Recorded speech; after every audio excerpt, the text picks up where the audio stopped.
caso de hoy nos lleva hasta Colombia. Vamos a hablar de la bestia, el monstruo de Génova, Luis Alfredo Garavito Cubillas. Esto es Crimen y Punto. Comenzamos. Luis Alfredo Cubillos Garavito es un pederasta, asesino serial de niños y agresor sexual colombiano, conocido como la bestia o el monstruo de Génova. Garavito asesinó a 172 personas menores de edad, aunque también hay víctimas mayores de edad. Se cree que fueron más de 172, ya que debido a sus propias confesiones que hizo a mediados de agosto del año 2003, admitió otros 28 asesinatos, 23 niños y 5 adultos. Con esto la cifra de crímenes sería de 200. Sin embargo, se cree que Garavito pudo haber asesinado 300 personas más o menos entre niños y adultos. Antes de cometer asesinatos en Colombia, admitió haberlo hecho en Ecuador y en Venezuela. Garavito es el segundo homicidio en serie más prolífico de la historia y del mundo y es sudamericano. En el año 2001 fue condenado a 1853 años y 9 días, la condena más alta de la que se tenga registro en Colombia, aunque posteriormente fue conmutada a 40 años por su colaboración en la identificación de los cuerpos y de otros asesinos seriales, y también por su buen comportamiento. En 2001, a sus 44 años de edad, fue designado por las autoridades como un asesino en serie, pero no ha sido el único que existió en Colombia. Tenemos también a los célebres Daniel Camargo Barbosa, Nepomuceno Matalla, Pedro Alonso López, el monstruo de los Andes, Manuel Octavio Bermúdez Estrada y Luis Gregorio Ramírez Maestre. Todos ellos aparecen en el libro de un escritor colombiano llamado Esteban Cruz Niño. El libro se llama Los monstruos en Colombia sí existen, que fue escrito en el año 2013. En palabras del propio Garavito, en una entrevista que dio, dijo lo siguiente: personalmente pienso, como decía el apóstol San Pablo en Romanos capítulo 7 versículo 15, ¿por qué lo hago? No lo entiendo, pues no hago lo que quiero, sino lo que aborrezco. Eso hago, aparezco como un ser diabólico, despiadado y malvado. Pero eso no es así, soy un ser humano que sufrí terriblemente y sigo sufriendo. En palabras de él, era la víctima. Como sabemos, es muy podríamos decir, es casi una norma, es muy frecuente de que los asesinos en serie digan que se han convertido al cristianismo o que creen en Dios y se han entregado a la palabra de Dios. Eso lo hacen con el fin de que la gente piense que se arrepiente de sus hechos, cuando no es así. Esto es algo, como les digo, frecuente. Vamos a conocer a este triste y célebre personaje. Luis Alfredo Garavito Cubillos nació el 25 de enero de 1957 en Génova, Quindío, todo esto en Colombia. Fue el mayor de 7 hermanos y durante su infancia vivió la falta de afecto y el maltrato físico por parte de su padre. Según su testimonio, fue víctima de abuso sexual y además también sufrió unas golpizas. También 2 vecinos lo estuvieron violando durante años. Él se convirtió en un chico retraído, taciturno, profundamente infeliz, que tenía explosiones violentas. Vivía en Génova, un pueblo de praderas verdes y cafetales, en el departamento de Quindío, en Colombia. Estudió hasta el 5º año de educación primaria y un día se marchó. No se sabe nada de su familia, tan solo de un primo que le facilitó una buena coartada en alguna ocasión. Tuvo varios trabajos, generalmente en almacenes como vendedor. Hasta principios de los 90 intentó llevar una vida normal, pero ya era alcohólico y tenía accesos de ira que le movían a golpear a sus compañeros y a enfrentarse a sus jefes. Cuando rodaba los 35 años, decidió someterse a un tratamiento psiquiátrico en el Seguro Social. Lo recibió durante aproximadamente 5 años, y si bien no le ayudó a corregirse, el certificado médico que obtuvo le sirvió muchas veces para impedir de que fuera despedido por violento. Cada día su comportamiento era más antisocial, tanto así que le costaba mantener un empleo formal. A mediados de los años 90 comenzó a recorrer el país como un vendedor ambulante. Vendía estampas religiosas con la imagen del Papa Juan Pablo II y del niño de 20 de julio, uno de los más venerados en Colombia. En esos años dejó un reguero de telegramas indicando dónde se encontraba o la fecha o cuándo llegaría a algún sitio, indicando que se encontraba bien. Los telegramas que daba eran cortos. De vez en cuando volvía a su casa. Con las dos mujeres que convivió, mantenía una relación compleja, como marido y protector, pero nunca como amante. A Garavito le gustaban los niños y era muy cariñoso con ellos, pero al alcoholizarse su violencia afloraba y se convertía en un monstruo. Golpeaba a las dos mujeres con las que convivió en diferentes momentos, pero curiosamente nunca le pegó a los dos hijos que cada una de ellas tenía, y que eran fruto de otras relaciones. Sobre eso Garavito alguna vez escribió: siempre desde niño tuve muchas frustraciones, todo me salía mal. Yo fui un hombre bueno, sufría y me daba mucho dolor cuando los demás sufrían. Había algo que me acontecía, no sé qué le pasaba, era algo extraño que me obligaba a hacer esto y embargarme. Cuando volvía a mi estado normal yo sufría terriblemente porque yo a nadie le podía contar qué era lo que me pasaba, que era algo extraño y terrible. Mas nunca me metí con los hijos de mis amigos y de la gente que era buena conmigo. Yo los respetaba, antes los aconsejaba al bien, los veía como hijos propios, mas la señora que compartió el techo conmigo, al hijo de ella yo lo quería como si fuera un hijo mío. Nunca lo irrespeté ni con el pensamiento.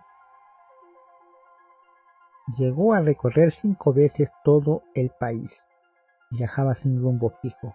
Visitó 69 municipios, en 33 de los cuales cometería sus crímenes. Llegó a inventar 2 fundaciones, una para ancianos y la otra para menores, que le permitían dar charlas en la escuela y en otros lugares en donde podía estar cerca de niños. Al mismo tiempo empezó su afición por los disfraces. En repetidas ocasiones se hizo pasar por vendedor ambulante, por monje, indigente, discapacitado y representante de fundaciones ficticias en favor de niños y ancianos. Usaba además sobrenombres y alias. Era conocido como Alfredo Salazar, el Loco, Tribilín, Conflicto, el Cura. A lo largo de su vida, el aspecto físico de Garavito fue siempre cambiante. En el año 1992 inició su carrera criminal. Su modus operandi era siempre el mismo. Primero recorría el lugar e identificaba su objetivo. Escogía campesinos, escolares, trabajadores. Les gustaba que fueran físicamente agradables. Garavito abordaba a los niños y llamaba su atención en parques infantiles, canchas deportivas, terminales de autobuses, mercados y barrios marginales. Sus objetivos eran chicos entre los 6 y 16 años, de bajo nivel socioeconómico. Tras entablar conversación con ellos, les ofrecía dinero y los invitaba a caminar. Cuando los niños se cansaban, Garavito se bebía una botella de alguna bebida alcohólica, casi siempre brandy y de una marca reconocida. Y una vez alcoholizado, atacaba a los niños en sitios despoblados. Primero los amarraba. Una vez hecho esto, se dedicaba a golpearlos. Les pateaba el estómago, el pecho, la espalda y la cara. Le rompía las manos a pisotones. Les daba puñetazos en los riñones y se preparaba encima para romperles las costillas. Luego sacaba un cuchillo y un desatornillador. Mutilaba, amputaba dedos y manos, sacaba ojos, cercenaba orejas. Además, a otros los violentaba. Una vez terminado el tratamiento, los degollaba con un cuchillo.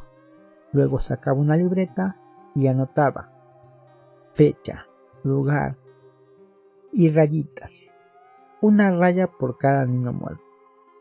En su casa, que ya se utilizaba de guarida, escondía los recortes de periódicos que hablaban de los niños que desaparecían. Las pesquisas policiales, que nunca lograron desvelar lo ocurrido, y el drama de las familias, también tenía un calendario de pared o almanaque donde iba señalando las fechas de sus crímenes. Garavito fue sumando cadáveres. Tan solo en el año 1997, la policía encontró 36 cadáveres putrefactos de niños en las afueras de la ciudad de Pereira. Solo en ese momento se abrió una investigación. Las explicaciones policiales indicaban varias líneas: sectas satánicas, tráfico de órganos, prostitución infantil. Una de sus víctimas fueron los gemelos Tascón, a quienes torturó, violó y asesinó juntos. De la misma manera, el 23 de junio de 1998 aparecieron 3 cadáveres más en Génova. Durante la investigación, y por casualidad, se supo que en otra zona del país se había enviado una orden de captura contra Luis Alfredo Garavito Cubillos por la violación y posterior muerte de un niño a quien le había cortado la cabeza, cercenado el pene, que luego le fue introducido en la boca. Meses después se descubrieron 12 osamentas de niños a las afueras de Villavicencio. Uno de ellos había sido decapitado. Días más tarde se encontraron nuevos cuerpos. Pertenecían a 9 niños, de edades comprendidas entre los 7 y 17 años. El 22 de abril del año 1999, en la Plaza Centauros de Villavicencio, Garavito se dirigió a un chico llamado John Iván. Cuando estuvo cerca de él, le mostró un cuchillo, obligándolo a subir con él a un taxi. Siguiendo sus órdenes, el niño hizo el trayecto en el taxi en completo silencio, hasta llegar a las afueras de la ciudad. Se apearon en un lugar despoblado y solitario. Garavito llevó al niño detrás de una alambrada. Obligó a John Iván a quitarse la ropa. Lo ató y lo hizo caminar hasta que el cansancio no le permitió continuar. Entonces intentó violarlo. Pero en ese momento se desató el nudo del pañuelo que cubría y comenzó a gritar. Otro niño que escuchó los gritos de John Iván se acercó para ayudarlo. Al ser descubierto, Garavito desató a John Iván para ir a esconderse en el bosque. Pero este consiguió escapar. Los 2 niños corrieron y consiguieron huir. Otro niño que consiguió salvarse después de ser agredido sexualmente por Garavito fue Bram Ferneri. Los testimonios de John Iván y de Bram Ferneri serían claves para la condena de Garavito. El 24 de junio de 1998, los cuerpos de 3 niños de 9, 12 y 13 años fueron hallados sin vida en la finca La Merced. Esto en Génova, Quindío, Colombia. Los cuerpos presentaban evidentes signos de tortura y desmembración de las extremidades. Los menores fueron vistos por última vez 5 días antes en el parque central del municipio, en compañía de un adulto, quien al parecer les ofreció dinero para que lo ayudaran a buscar una res que supuestamente se le había escapado en las fincas cercanas a Génova. Este caso inició una alarmante ola de desaparición de niños en más de 11 departamentos de Colombia. A raíz de ello, se creó una comisión especial de investigadores de la Fiscalía General de la Nación. En un comienzo se orientó la investigación hacia la prostitución infantil, el satanismo y, como dijimos, el tráfico de órganos y la pederastía. Con base en un pequeño cruce de información entre la policía de Tunja, Armenia y Pereira, se logró establecer que los casos de desaparición de menores en esas ciudades guardaban mucha similitud, ante lo que se conformó un álbum con fotografías de 25 posibles sospechosos. Asesinatos similares ocurrieron en los departamentos del Meta, Cundinamarca, Antioquia, Quindío, Caldas, Valle del Cauca, Huila, Cauca, Caquetá y Nariño. En julio de 1999 se celebró una reunión cumbre en Pereira, con todos los investigadores, fiscales y equipos científicos comprometidos con cada uno de los casos. En la mayoría de escenas de los crímenes de los niños se hallaron elementos comunes: fibras sintéticas de atadura, bolsas plásticas, botellas y tapas de bebidas alcohólicas. El hallazgo de las osamentas, en su mayoría completamente deterioradas y fragmentadas, complicó las labores de identificación de las víctimas. Se exigió un cotejo genético que proporcionara resultados exactos.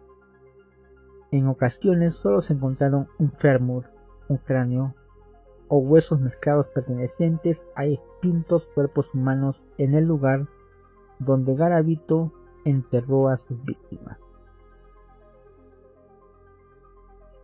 La primera tarea del entonces recién creado Laboratorio de Genética Forense de la Fiscalía General de la Nación fue la de realizar un estudio de identificación especializada, con base en muestras de sangre y restos óseos de las supuestas víctimas de Luis Alfredo Garavito. El laboratorio inició sus labores en el año 1999, precisamente a raíz del caso Garavito. Gracias al cotejo genético se logró la identificación de algunas víctimas: Juan David Marín Vélez, su hermano Jason David Vélez, Carlos Andrés Zapata Giraldo, Jairo Andrés Marulanda, Oscar Adrián Grisales y Jonathan Kirama Uchima.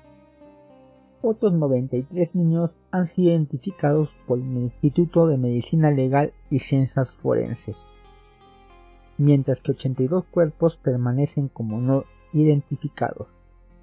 Mediante el cruce de información entre los diferentes equipos policiales, se estableció que una de las fotografías del álbum con el nombre de Bonifacio Morera Lizcano correspondía en realidad a Luis Alfredo Garavito Cubillos.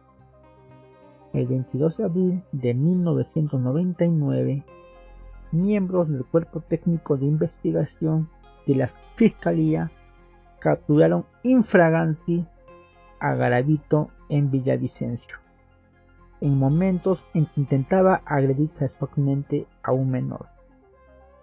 Pese a que Garavito dio un nombre falso, la policía lo identificó gracias a sus huellas digitales. Le hicieron creer que no sabían quién era.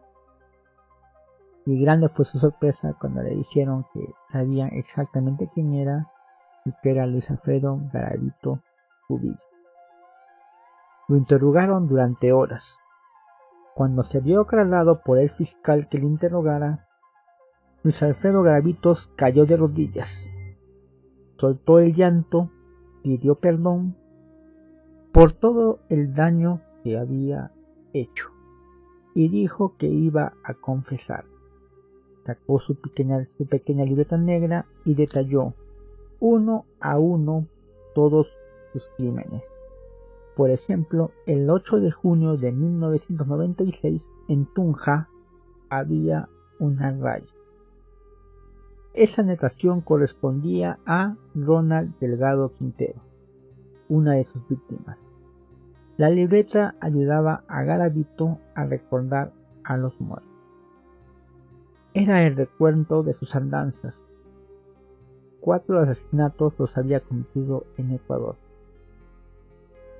Confesó ser el responsable no solo de la muerte del menor allá en Tunja, sino también de los 3 niños de Génova y, lo peor, de otros 172 crímenes cometidos contra niños y adolescentes en 11 departamentos del país de Colombia entre los años 1992 y 1998. Garavito se convertía así en el segundo asesino en serie más prolífico de la historia contemporánea. Sobre uno de sus crímenes, él declaró: "Yo no veía la forma de yo salirme de esto tan terrible. Es algo que yo no sé explicar, mas nunca pensé hacerle daño a Ronald Delgado Quintero. Lamentablemente desapareció cuando yo estaba bajo ese estado, y a las circunstancias como lo maté, me vengo a enterar cómo fue que quedó el cuerpo". Garavito fue juzgado por 172 asesinatos. Era la primera vez que un asesino en serie sudamericano acumulaba tantos cargos de homicidios. De todos ellos, Garavito recibió 138 fallos condenatorios. 32 casos quedaron pendientes, uno en apelación y uno esperando sentencia.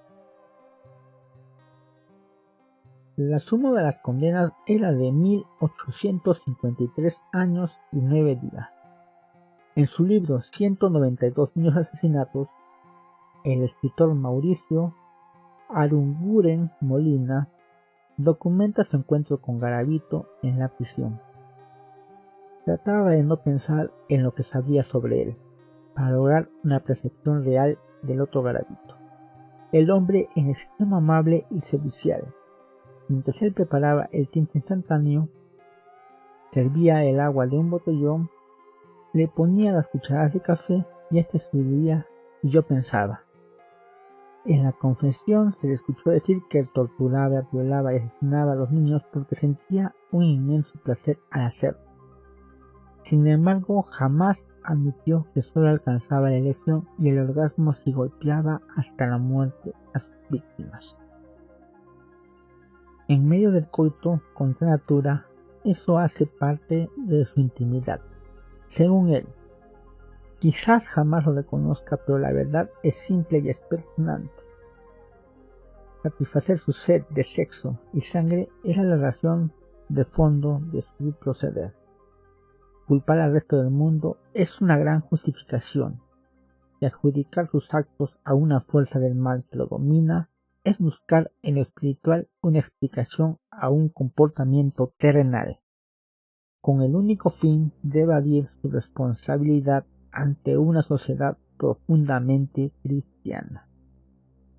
No ha de olvidarse que su mayor habilidad, aparte de matar, es mentir, manipular, y su odio se manifiesta aniquilando a quien humille o quien lo ofenda. Después de una breve charla de presentación, me preguntó: ahora sí, dígame, de verdad, ¿para qué vino a verme? Yo soy escritor, y la muerte de 192 niños que usted asesinó me impresionó mucho. Quería conocerlo para decir si escribe un libro sobre el tema. Para mí es claro que no se puede escribir sobre usted sin conocerlo. A lo que respondió: no solo sin conocerme, sin que yo explique qué fue lo que sucedió, repuso. Fue ahí cuando quiso desvirtuar la confesión consignada en 500 folios. Sin embargo, para mí era la principal fuente. Su historia contada en primera persona, esencia para escribir este libro, su voz, sus gestos, su mirada, su razonamiento, me eran tan valiosos como los 4.500 folios que había leído con mis 2 asistentes de investigación, o las decenas de entrevistas a fiscales y testigos. La excelencia del periodismo es entrevistar a la persona y descubrir su esencia como ser humano.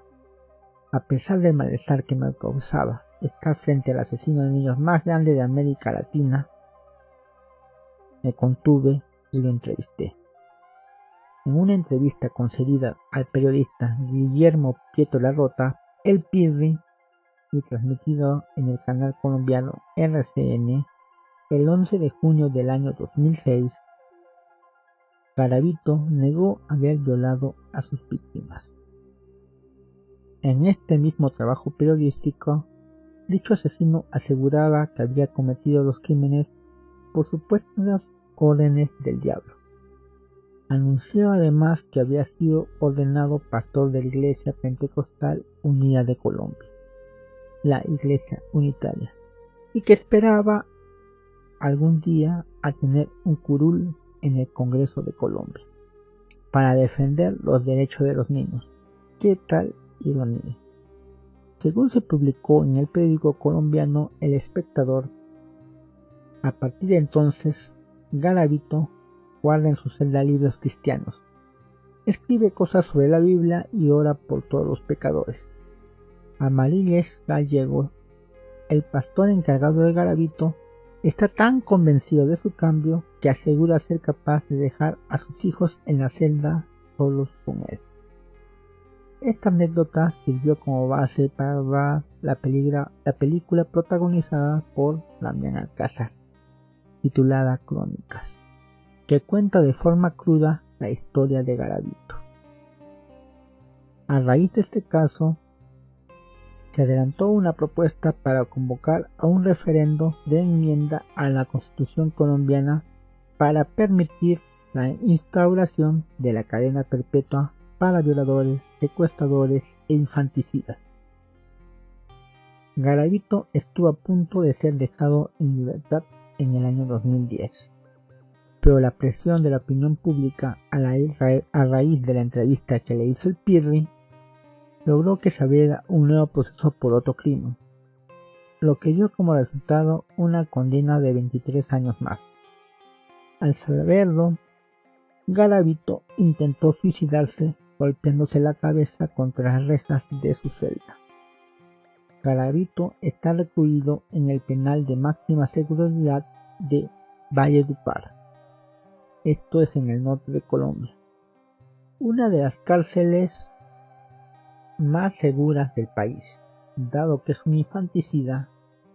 Se encuentra aislado de la población carcelaria y goza de atenciones especiales, entre ellas el derecho a utilizar el teléfono hasta por 4 horas, siendo que los demás reos solo pueden hacerlo 20 minutos. Esto lo ha logrado manipulando a la administración del penal con sus repetidos intentos de suicidio. Desde el hospital donde fue internado, Garavito escribió: lo que más he perdido es un trato humanitario y formas de rehabilitarme, de poder ser alguien en la vida, ya que la vida y las personas desde el vientre de mi madre siempre se manejaron muchas cosas. Que a mí se me hubiera brindado afecto, cariño, orientación desde niño y más adelante cuando fui adulto, si no hubiera sido por las traumas de mi infancia y muchos hechos dolorosos que siempre me rodearon, habría podido realizarme como ser humano, como lo que manda Dios. Dejarás a tu padre y a tu madre y formarás tu propio hogar y tendrás tus propios hijos. Eso fue lo que siempre anhelé, tener una esposa, unos hijos y ser alguien en la vida, sirviéndole a la familia, a la sociedad y al Estado sin causarle daño a nadie. En varias publicaciones, documentales y entrevistas realizadas, Garavito confesó haber asesinado a muchos. Al interpretar cada crimen, Garavito se tomaba desde un sorbo hasta media botella de aguardiente o brandy. Luego llevaba a sus víctimas a zonas apartadas. Esto después de haberlas analizado. Y allí, después de un amedrentamiento con un cuchillo, empezaba el ritual, con el cual asesinó a cientos de niños. Los investigadores dicen que mientras abusaba de cada niño, le iba propinando puñaladas, entre otras aberraciones. Y finalmente le hacía una cortada profunda en el vientre o pecho para que se sangrara e incluso los degollaba. En algunos casos puntuales relató cómo sucedieron los hechos. Ahora tenemos la transcripción de lo que fue su confesión. Voy al hotel a las 9 de la noche. Empiezo a sentir esa fuerza extraña que me domina. Saco el cuchillo. Consigo unas cabullas. Llevo licor y me dispongo a andar por las diferentes calles aledañas a la galería. Había un niño llamado Julián Pinto cerca. Él estudiaba en el SENA, donde había ido a vender ambientadores el año pasado. Él estaba venido tinto. Le hablo, lo convenzo para que me acompañe. Deja su termo y se va conmigo. Lo introduzco al cañazudal, lo amarro, lo acaricio y después lo violo. Julián pinta grito, lo acorizo. Él sigue gritando y posteriormente lo mato. Me acuerdo tanto de este niño por una situación. En ese sitio hay una cruz. Regreso para el pueblo y de un momento a otro siento una voz que me dice: eres un miserable, no vales nada. Regresé y miré lo que había hecho. En ese momento me arrodillé, me arrepentí y enterré el cuchillo. Practiqué ritos satánicos con los menores que asesinaba. Lo hice de manera, pero no quiero explicar cómo lo hice, ya que lo hice en pacto con el Señor Oscuro. Luis Alfredo Garavito Cubillas es el asesino en serie más prolífico de toda América, de Sudamérica. El segundo en el mundo. Sus víctimas no solo serían 200, aproximadamente se piensa que son 300 a más. Garavito es una persona capaz de manipular, incluso hacer creer que ha cambiado y que ahora es una persona de fe, que cree en Jesucristo y ora, y que siempre pide por sus víctimas. Se hizo bautizar en prisión pensando que esto le ayudaría. Luis Alfredo Garavito Cubillos, de los 40 años a los que fue condenado, tan solo pasaría 22 años de prisión, una irrisoria condena, ya que son las 3/5 partes de su sentencia, por buen comportamiento, por trabajo, por estudiar y muchos otros beneficios. Es decir, que ahora en este año 2023 Garavito saldría en libertad. Aunque hay rumores o se han esparcido declaraciones de él que ya no está tan seguro de salir en libertad, ya que sabe que hay muchas personas que le quieren hacer daño, que lo quieren lastimar, que saben todo lo que hizo con los niños, y por eso piensa que apenas llegue a sacar a la calle, es muy posible de que hagan justicia popular con él. Tampoco vale decir, bueno, que ahora tiene 66 años, vale decir de que yo no creo que haya cambiado y que en la primera ocasión que tenga va a volver a hacer lo mismo. No estoy convencido de su arrepentimiento, mucho menos de su bautismo y de lo que ahora es pastor. Él siempre evita decirle asesinato a sus cargos. Él lo llama, quiere llamarlo de otra manera, para bajar la intensidad o para bajar la gravedad de los hechos. La Fiscalía de Colombia y también de Ecuador están trabajando ya para no dejar salir a Garavito. En caso la justicia colombiana no pueda retenerlo más que el 2023, donde caduca, sería extraditado a Ecuador para que pague por los 3 crímenes que dijo que cometió en dicho país. Con esto yo creo que ya moriría en la cárcel. Esperemos de que no salga más. Esto fue Crimen y Punto. Gracias, querida audiencia, por escucharme. Por favor, suscríbanse, denle like si les gustó. Pueden proponer nuevos casos, estaré leyendo los comentarios. Muchísimas gracias por acompañarme en este nuevo caso. Cuídense mucho. Hasta luego. Bye. Y ya no.